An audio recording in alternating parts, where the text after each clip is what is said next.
দাভিন্সি resolve 19.1.4 আপডেটে বেশ কিছু গুরুত্বপূর্ণ পরিবর্তন এসেছে, যা সফটওয়্যারের কার্যক্ষমতা ও স্থায়িত্ব আরও উন্নত করবে।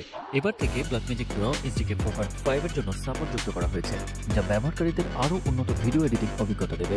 উইন্ডোজ ও লিনাক্স প্ল্যাটফর্মেও অ্যাপেল প্রোরেস এনকোডিং সাপোর্ট যোগ করা হয়েছে, ফলে ম্যাক ব্যবহারকারীদের সঙ্গে ফাইল শেয়ারিং বা আইকন ফুটেজ এডিট করা আরও সহজ হবে। নতুন আপডেটে স্যামসাং লগ এলইউটি সাপোর্ট যোগ করা হয়েছে, যা রণে উন্নতি আনবে। এছাড়া এমবেডেড এএএফ ফাইল ডিকোড করার সময় নেটওয়ার্ক পারফরমেন্স আরও উন্নত করা হয়েছে এবং এমবেডেড এএএফ এক্সপোর্ট সংক্রান্ত কিছু সমস্যা ঠিক করা হয়েছে।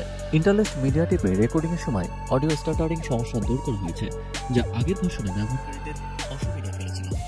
মাল্টিক্যাম সোর্স ফাইলের ক্ষেত্রে ইন্সপেক্টর অডিও ট্র্যাক নির্বাচন সংক্রান্ত সমস্যার সমাধান করা হয়েছে, ফলে ভিডিও এডিটিং আরও সহজ হবে। কিছু ট্রান্সপোর্ট স্ট্রিম ক্লিপ ডিকোড করার সময় সমস্যা হচ্ছিল, যা এবার ঠিক করা হয়েছে। নতুন আপডেটে ফটন 4.10.8 সাপোর্ট যুক্ত করা হয়েছে, যা সফটওয়্যারের সামগ্রিক কার্যকারিতা আরও উন্নত করবে। বড় আকারের ডগলি অডিও ফাইল ইম্পোর্ট করার সময় যে সমস্যাগুলো ছিল সেগুলো সমাধান করা হয়েছে এবং ইম্পোর্টের পর প্লেব্যাক দেরির যে ইস্যু ছিল সেটাও ফিক্স করা হয়েছে। ক্যানন র ক্লিপের ডিফল্ট আইএসও নির্বাচন সংক্রান্ত সমস্যা ঠিক করা হয়েছে, যাতে ব্যবহারকারীরা আরও নিখুঁতভাবে ভিডিও এডিট করতে পারেন।